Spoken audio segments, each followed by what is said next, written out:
rádio e a TV Brasil Espírita apresentam o Espiritismo na Arte.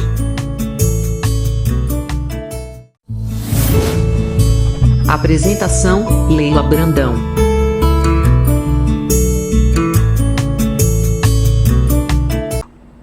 Olá, amigos queridos da Rádio Brasil Espírita do Alagoas. Vamos dar continuidade aos nossos estudos, que nós falamos sobre o Espiritismo na Arte.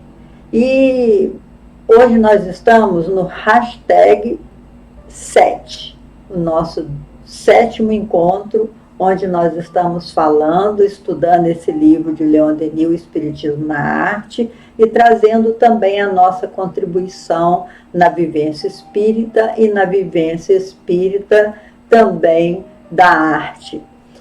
E nós vimos ao longo desses nossos estudos, com o espírito de Marcenay, o espírito de Stetta, que a inspiração é importantíssimo para a criatividade. A gente tem que se inspirar.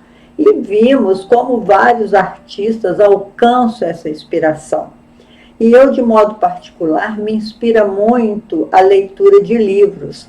Por isso que eu chamei de livros inspiradores. Nós começamos essa série, começamos pelo livro Memórias de um Suicida, onde a gente falou de Camilo Castelo Branco, né, como ele contou a sua história depois da morte. Depois, da semana passada, nós falamos sobre os sofrimentos do jovem Werther, que é um livro de Johann Wolfgang von Goethe.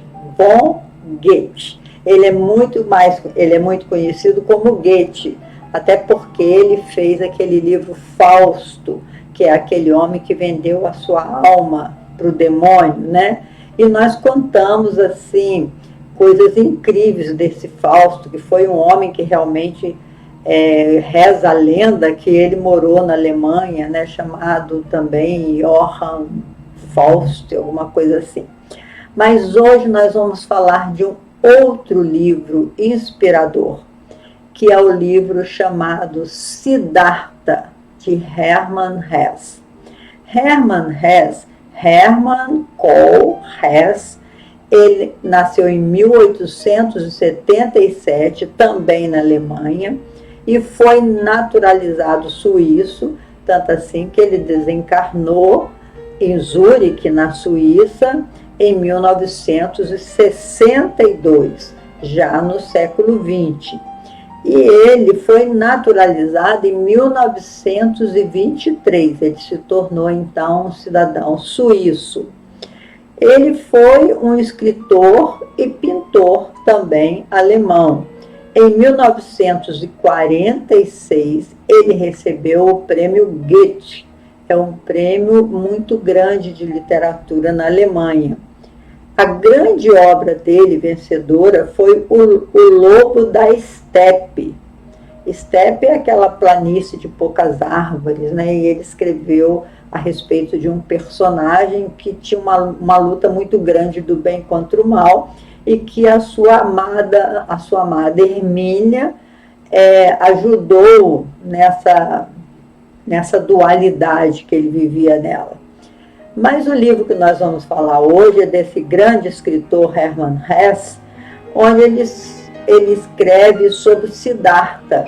Quando ele esteve na Índia, né, e viu as histórias de Siddhartha Gautama, aquele príncipe que depois veio a se tornar Buda, nós sabemos que a história de Siddhartha Gautama é belíssima, porque nessa história é a história de um príncipe que tinha tudo, a mulher mais bonita do reino, as roupas melhores do reino. O seu pai lhe deu 4 castelos, um para cada estação do ano, né? Era um príncipe de muitos recursos, mas sofria de uma melancolia horrível, porque queria entender o sentido da vida, a profundidade da vida. E quando ele transpôs os portões do seu castelo, que ele deu de cara, né, com a impermanência, ou seja, com a morte, com a doença, com a pobreza, com com a velhice, ele se assustou muito e decidiu largar tudo para ir meditar lá debaixo da árvore da vida e encontrar resposta para suas questões mais íntimas. E quando voltou da sua meditação, isso é um resumo, né? Que ele trouxe aquelas 4 nobres verdades, ele escreveu os 7 passos da iluminação budista. E Buda quer dizer o iluminado. Então, ele se tornou realmente um iluminado. E Hermann Hesse, entusiasmado com essa história, ele resolveu escrever também o seu personagem desse livro chamado Siddhartha, e que ele escreve a história também de um príncipe, de um monge que saiu do seu castelo com seu amigo, o seu melhor amigo chamado Gontinga, deixa eu ver se é isso mesmo o nome, Govinda, né, Gontinga, Govinda, com seu amigo chamado Govinda, ele pediu permissão ao seu pai para também buscar entender o sentido da vida. E ele saiu junto com seu amigo Govinda, então é Govinda, né? Govinda, com seu amigo Govinda, e ele participou de vários conventos para buscar respostas, conviveu com vários monges, isso resumindo a história mais ou menos, né? E ele chegou até um convento budista onde todos os monges eram seguidores de Buda. E aí ele ficou um tempinho lá, mas o Siddhartha também não encontrou respostas ali. Ele achou que ali, como as pessoas não tinham como conviver com os desafios da vida mesmo, né?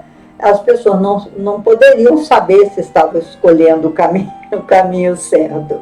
E aí Govinda ficou lá, junto aos budistas, e ele saiu passeando, buscando ainda por vários povoados, vários conventos, encontrando com vários seminaristas para encontrar a resposta que ele procurava.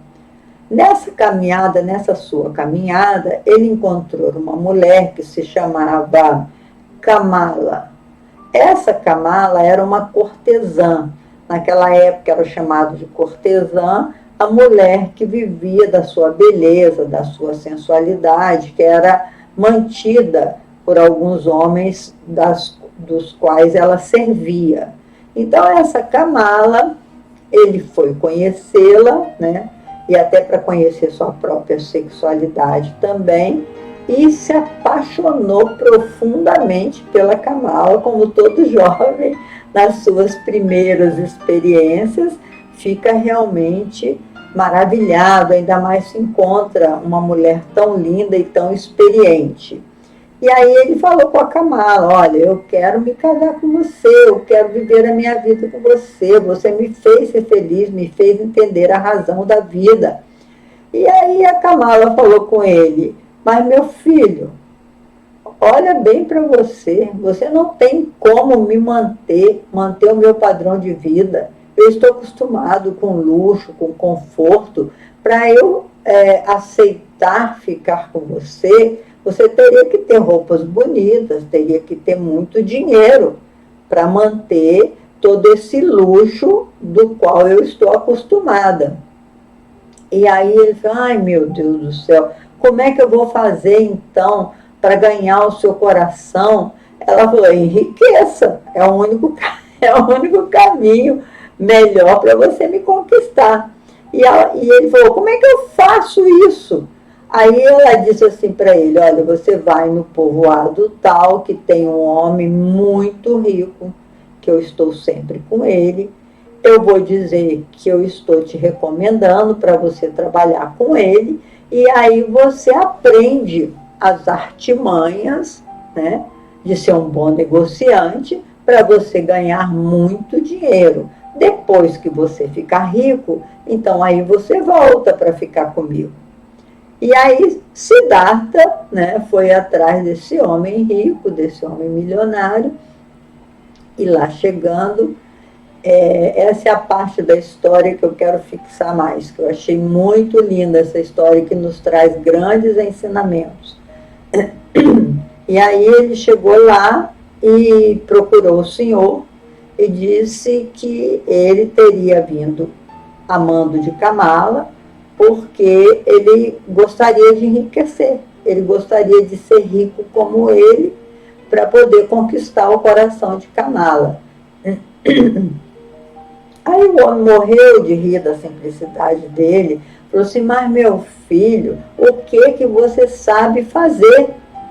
Aí ele falou assim: bom, eu sei pensar, eu sei jejuar e eu sei esperar. Aí que o homem riu toda a vida. Ah, meu Deus, o que eu vou fazer com você, Siddhartha? Você sabe pensar, você sabe jejuar, você sabe esperar. Para que me serve isso? Ele falou: pois eu vou dizer para o senhor para que serve. Eu sei pensar, ou seja, eu nunca tomo uma decisão antes de pensar. Todas as minhas decisões são bem pensadas. Então, qualquer problema que o senhor tenha que resolver, o senhor traz para mim e eu vou pensar e lhe apresentar a melhor solução, ou várias soluções em que o senhor possa escolher uma. Eu sei jejuar, jejuar quer dizer, eu não sou uma pessoa descontrolada para comer e beber. Eu sei o limite do meu corpo, eu conheço o meu corpo. Eu sei me alimentar com prudência. Eu sei jejuar quando é preciso. E jejuar quer dizer, eu sei controlar os meus apetites. Eu não sou levado por apetites. Eu sei pensar, eu sei jejuar e eu sei também esperar. Saber esperar é uma grande sabedoria, porque todo mundo que é imediatista, todo mundo que é precipitado, acaba tomando decisões erradas, acaba falando o que não deve, acaba perdendo oportunidades melhores de negócios. Então, eu sei esperar o momento certo. Aí o homem ficou encantado com ele, né? E aí ele foi contratado pelo homem, ele enriqueceu, resumindo o romance, e voltou lá, e ao voltar lá, ele já estava bem rico, ele casou com a Kamala, teve um filho com ela, só que ele não era feliz. Ele viu que aquilo era pura ilusão, que a felicidade não estava ali e que ele precisava buscar onde estava a sua própria felicidade. Não era ter valores materiais. Aquilo tudo não lhe servia para nada. Olha que coisa interessante esse romance.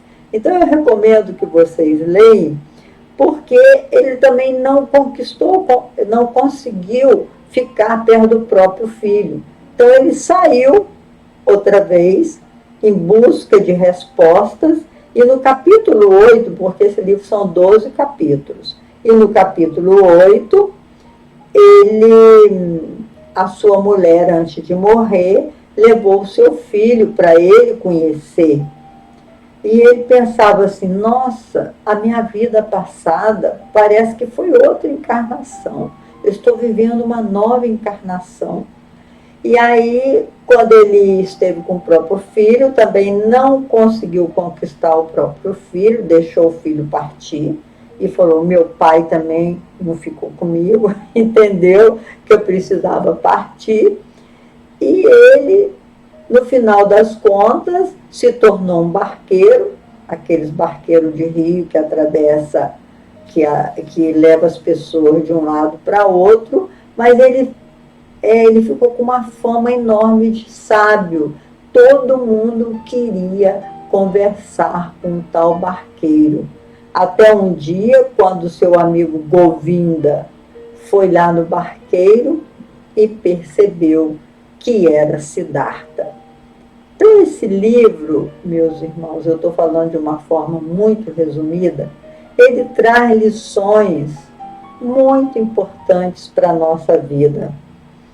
No capítulo 12, então, após algum tempo de conversa com o balseiro Govinda, ou barqueiro, percebe que é o seu velho amigo Siddhartha e que ele havia encontrado o que ele tanto procurava, pois ele mostrava em seu rosto serenidade e paz. Então a pergunta é: será que nós sabemos pensar? Esse livro mexeu muito comigo, me inspirou muito, especialmente essas 3 frases, essas 3 conquistas que Siddhartha apresentou àquele homem rico, né? Será que nós sabemos pensar? Será que a gente faz as melhores escolhas para a nossa vida? Eu sei pensar, disse Siddhartha, quer dizer que diante dos estímulos da vida, dos desafios, a gente tem que pensar a respeito das escolhas que a gente faz. Porque, meus irmãos, nós somos seres desejantes. Se nós perguntarmos a você que nos ouve, o que você mais deseja na sua vida? Qual é o motivo, a razão que faz com que você acorde de manhã, feliz ou infeliz, mas que você acorde disposto a passar mais um dia? Você já tomou consciência dos seus dias? Você já pensou a respeito de todas as escolhas que você fez até então? Porque nós somos seres desejantes. E André Luiz é um autor espírita que escreveu 16 livros, mas no livro Ação e Reação, ele nos adverte sobre esses desejos, o departamento dos desejos. Porque a nossa mente tem 4 departamentos principais, segundo Emmanuel, aí já é um outro livro, Pensamento e Vida. Tem 4 departamentos principais: o departamento do desejo, o departamento da inteligência, o departamento da memória e o departamento da imaginação.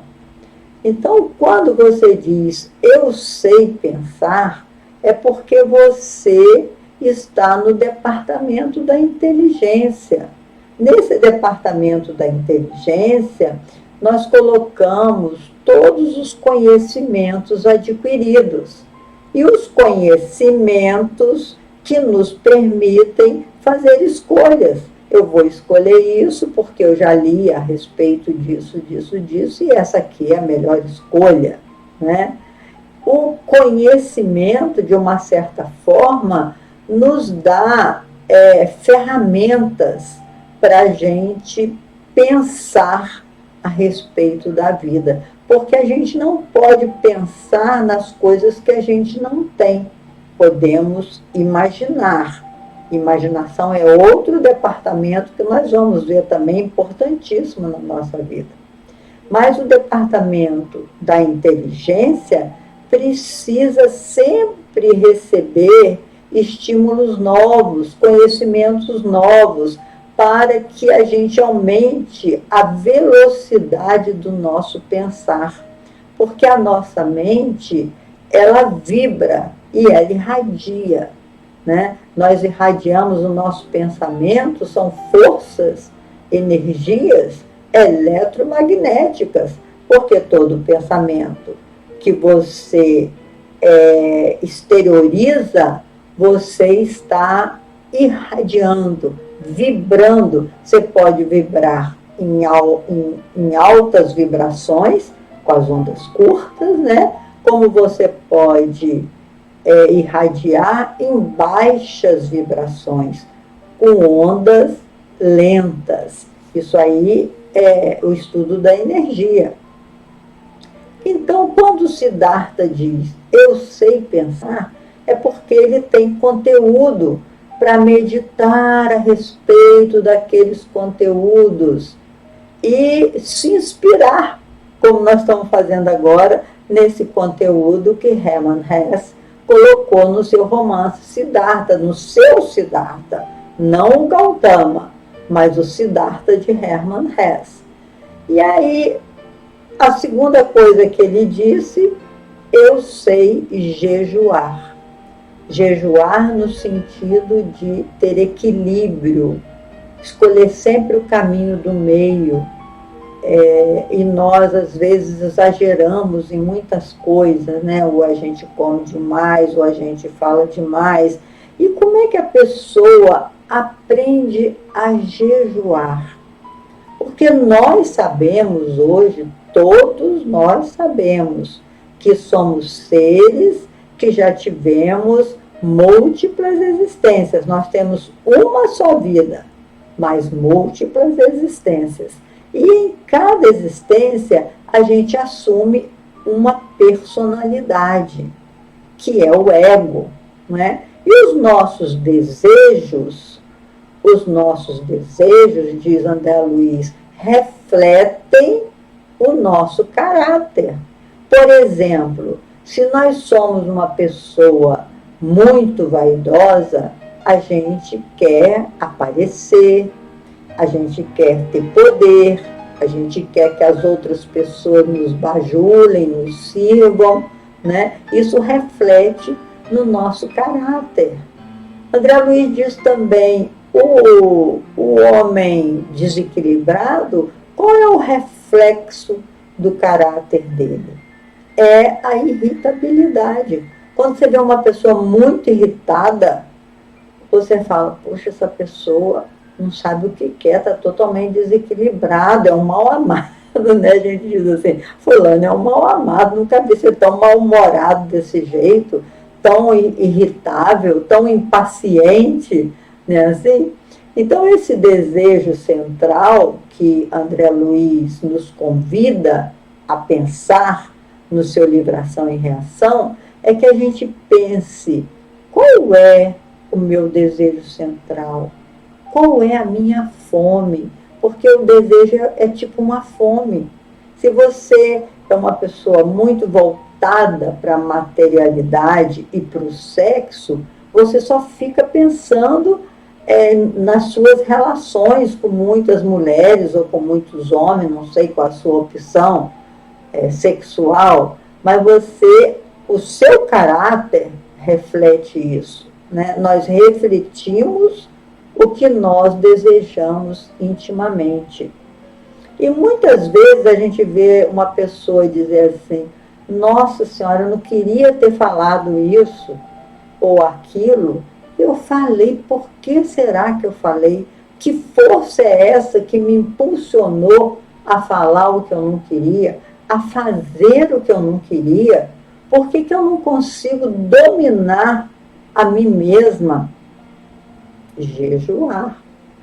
Se a gente não sabe jejuar, ou seja, utilizar da prudência e da calma, nós vamos ser dominados pelos impulsos que trazemos do passado, por essas personagens que ainda habitam em nós. Porque o nosso corpo físico, o nosso corpo perispiritual, tem a memória de todas as personalidades que nós movimentamos em vidas pregressas. Então, saber jejuar representa dizer que você já fez um mergulho para dentro dos seus impulsos, né? Já fez um mergulho para dentro de você mesma e já compreendeu como que estão os seus desejos, o que você anda desejando e por que você se irrita tanto, né? Assim? E por último, Siddhartha fala, e eu sei esperar, ao longo da sua trajetória entre diversos seminários, diversos seminaristas, diversos, como é que chama, monges, né? Ele foi aprendendo a respeito do sentido da vida. Então ele sabe, ele aprendeu que na vida nada acontece por acaso, que as pessoas têm um ritmo de aprendizado, que a natureza não dá saltos. A gente vai aprendendo com as nossas vivências e com as nossas escolhas. Por isso Jesus falou tão sabiamente: a cada um será dado segundo as suas obras. Porque na dimensão espiritual, nós não vamos ser selecionados por um tribunal, né? Como nós pensávamos antigamente. O tribunal está na nossa própria consciência. Aí a pergunta que não quer calar é: onde está a sua felicidade, a minha felicidade? Onde que nós colocamos a nossa felicidade? A partir dos nossos desejos. Porque Siddhartha percorreu o mundo buscando encontrar a felicidade. Porque a felicidade, segundo o que nós entendemos também na trajetória da nossa vida, a felicidade é de foro íntimo. Você não pode responsabilizar ninguém por a sua transitória infelicidade. Né? Assim, você tem que saber o que realmente você quer da vida. Por isso esse grande educador, Bruno Bettelheim, ele fala que o mais importante e o mais difícil a ser ensinado a um ser humano é o sentido da vida. Porque se nós não estivermos conscientes do que nós estamos fazendo aqui e para onde nós vamos, se nós não tivermos as nossas certezas íntimas, nós não vamos pacificar a nossa alma. Porque a paz, quando Jesus falou, a paz, eu vos deixo a minha paz, não como o mundo vou lá dar. Porque o mundo acha que paz é a ausência de guerra. Não é. Muitas vezes você precisa combater tanto, né, o bom combate, ou seja, viver uma guerra íntima para encontrar a sua paz e, consequentemente, encontrar a sua felicidade. Nós temos no livro O Alquimista, que é um livro, eu não sei se nós vamos estudar ele todo, mas existe uma história no livro Alquimista que vale a pena a gente recordar. Que no livro Alquimista, conta, Paulo Coelho, né, que é do Paulo Coelho, conta uma história que um homem era muito infeliz, um rei poderoso, assim como Siddhartha Gautama era um príncipe poderoso, mas ele não conseguia ser feliz. Ele vivia numa melancolia horrível, que a pessoa não vê gosto em nada. É mais profundo do que a depressão. Que a depressão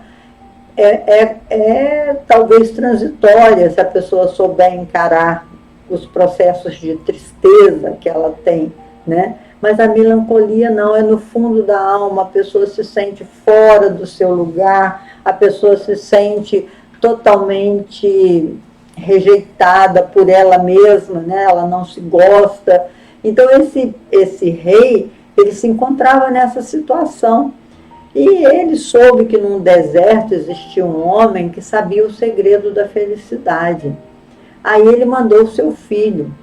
E o seu filho viajou 40 dias, 40 noites de camelo, e esse número 40 é cabalístico, né? E diz que Moisés também ficou 40 anos viajando com seu povo quando os libertou dos egípcios, né?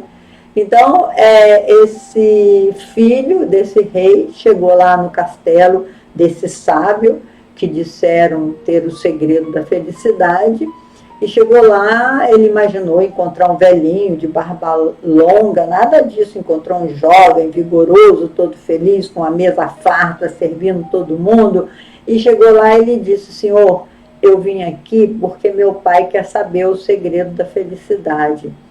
E ele mandou essa arca cheinho de ouro e pedras preciosas e disse mais, que se o senhor disser a ele qual é o segredo da felicidade, ele dá metade do seu reino para o senhor somar ao seu, né? Porque o mais importante para ele é ser feliz. E aí o sábio falou assim, tá bom, eu vou te contar o segredo da felicidade, mas você não pode confiar em quem você não conhece. Então eu convido você a conhecer a minha casa, que é todo esse castelo que você está vendo aí. E aí, mas só tem um detalhe, você, para visitar todo o meu castelo, você tem que levar essa colher com 3 gotinhas de óleo. Pingou 3 gotinhas de óleo na colher e disse assim, você vai visitar todo o meu castelo e só tem um detalhe, você não pode perder nem a colher nem as gotinhas de óleo. E aí o menino saiu, olhou assim com muito medo de perder as gotinhas de óleo, uns 3 dias voltou, e o rei perguntou para ele assim, você viu a minha biblioteca? Reparou que eu tenho livros que contam toda a história da humanidade? Aí o menino falou, não vi não. E você por acaso viu as minhas tapeçarias? Eu tenho os maiores e melhores tapeceiros do mundo, os meus tapetes persas, você reparou os desenhos que existem nele? Ele falou, não senhor, também não vi. Ele falou, e você viu os meus jardins? O pôr do sol e o nascer do sol diante das minhas plantações, das minhas árvores frutíferas? Ele falou, não senhor, eu também não vi. Ele falou, meu filho, então você não viu nada.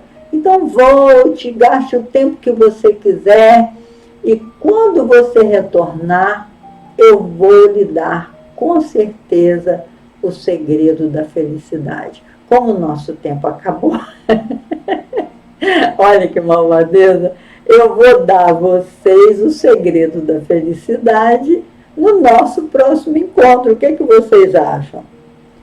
Da gente, no próximo encontro, começar falando do segredo da felicidade. Enquanto isso, vamos recordar Siddhartha, eu sei pensar, eu sei jejuar e eu sei esperar. Que Jesus nos abençoe. Tem outra lição importante também desse conto, que é a questão dos filhos. A gente abrir mão dos filhos para eles buscarem os seus destinos, né? Dar para os nossos filhos raízes e asas para eles voarem. Então, enquanto isso, vocês vão pensando nesse conteúdo, que na semana que vem, no hashtag 8, nós vamos saber o segredo da felicidade. Não perca, tá bom? Até o nosso próximo encontro, se Deus quiser.